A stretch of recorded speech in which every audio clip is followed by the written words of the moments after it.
enough, he's decided that he's just going to drag Catherine and William into his latest court case, which starts in January 2026 against the Daily Mail and the Mail on Sunday. Now, my theory doesn't really work with that because I don't believe that Harry has got enough evidence, in all honesty, to win this court case, much like the others. Harry likes to talk the talk, doesn't he? He goes in there, sword swinging. The number of times we've heard Harry, through his lawyers, have to say, well, I don't have any evidence of that. No, I don't have evidence. At this point, it feels like suing the press has turned into Harry's favorite pastime. Royal duties seem forgotten as he charges ahead on a personal crusade. He believed taking on the Daily Mail would turn him from victim to victor, the hero who exposed the wicked media. But the real twist is that the monster he's been fighting might just be his own ego. It's ironic, dramatic, and surprisingly revealing.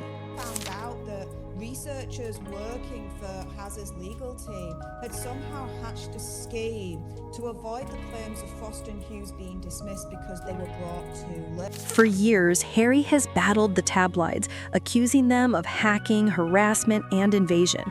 But this time, the court isn't buying the story. New filings reveal the case shouldn't have even gone to trial because he missed the 6-year legal deadline. 6 years. Something his team of lawyers should have easily caught.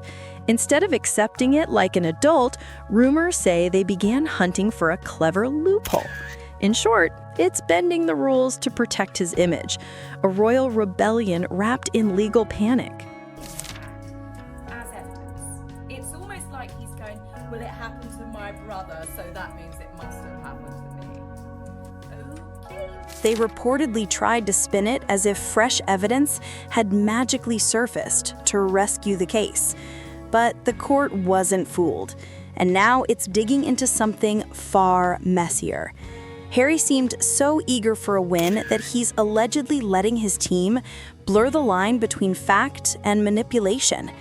The very trial he believed would crown him as a bold royal hero might instead expose him as one of the most foolish royals in recent memory. And that's saying a lot. Statute of limitations, and they had 6 years to bring their case forward. His legal team figured out that 6 years. If this were a TV drama, it would be ripped straight from Suits. But this time, it's real, and Harry's the one caught in the mess. Word is, his team knew the case was past its deadline. Yet instead of backing down, they allegedly crafted a sly scheme to bend the system. It's the kind of royal plot twist no one saw coming. In the UK, and a journalist who was done for phone hacking back in 2014. Evan Harris, from former Liberal itself. Democrat MP, and Graham Johnson, convicted in 2014 for the phone hacking. Yes, well, According to whispers from court insiders, Harry's researchers and legal aides reached out to some, let's say, questionable characters. Enter former MP Evan Harris and ex-journalist Graham Johnson. Yes, the same Graham Johnson who was convicted of phone hacking years ago. The irony is just too rich. These two allegedly helped draft fake news stories in the Byline Times between 2018 and 2019 just to make it look like fresh evidence had been discovered. The goal? Pretend the case was still within the legal time limit. Basically, fake news, but make it royal. Things ending up in the media that shouldn't be, and there's no way that they could have been found out unless someone was hacking them. So because Prince William pushed this, The plan was slick but sketchy.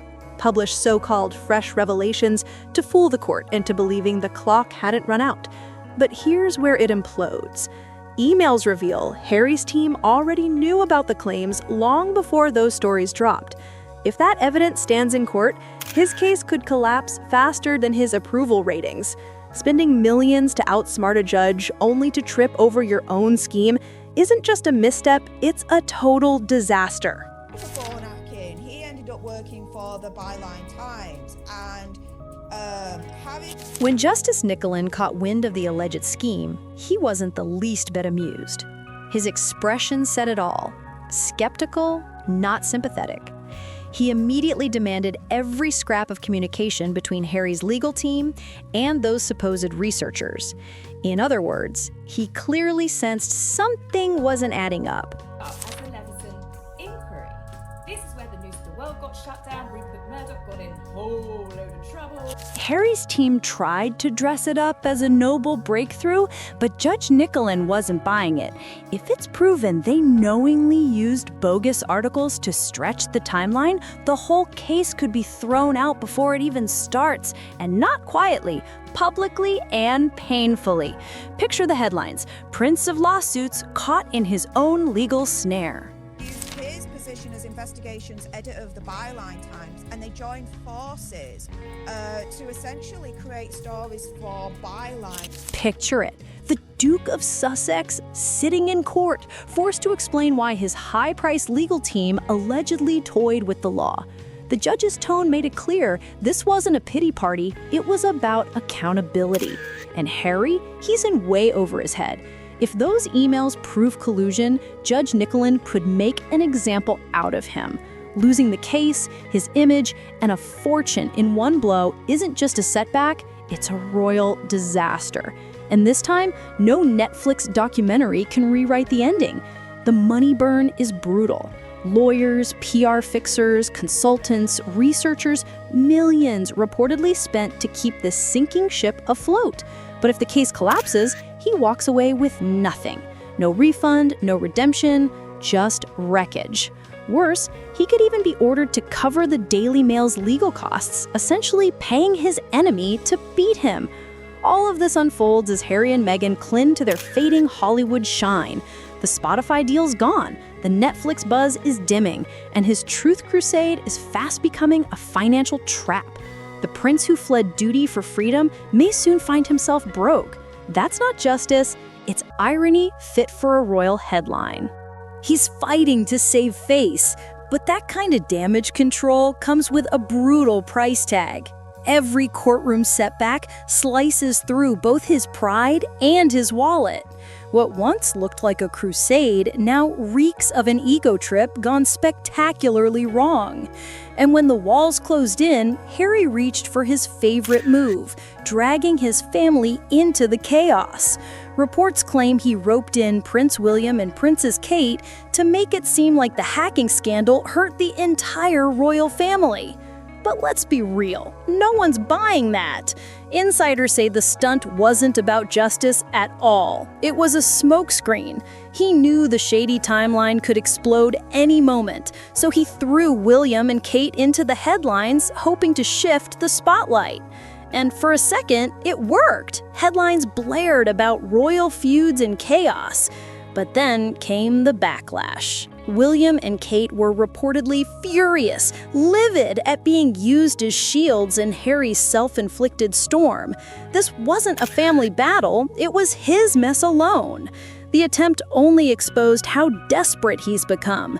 The British public saw right through it, and sympathy evaporated. What he earned wasn't support. It was resentment from his family, the public, and those who once rooted for the rebel prince. Even Harry's own supporters are admitting it. He's become what he once hated, a fame chaser desperate to stay relevant. The rebel charm is gone, replaced by a fading celebrity image. Palace insiders say when William becomes king, he plans to finally cut ties for good. No more drama or royal perks. Reports suggest he'll strip their titles, leaving just Harry and Meghan Markle, private citizens with public scandals. If the case collapses, that move could come fast. No shield, no sympathy, just a man who tried to tear down the system and burned himself instead. The court isn't buying his narrative. The only evidence that matters is Harry's own story, and that's exactly where it falls apart. The public has moved on, tired of the chaos. Once a symbol of rebellion, he's now seen as a burden. Even palace staff reportedly feel relief when his name isn't in the news. his crusade turned into a royal self-destruction.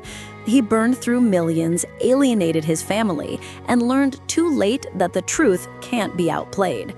The case may collapse before it begins, leaving him with nothing but bills and humiliation. Williams cut him off completely, and the rebel prince has become a man fighting for attention and losing.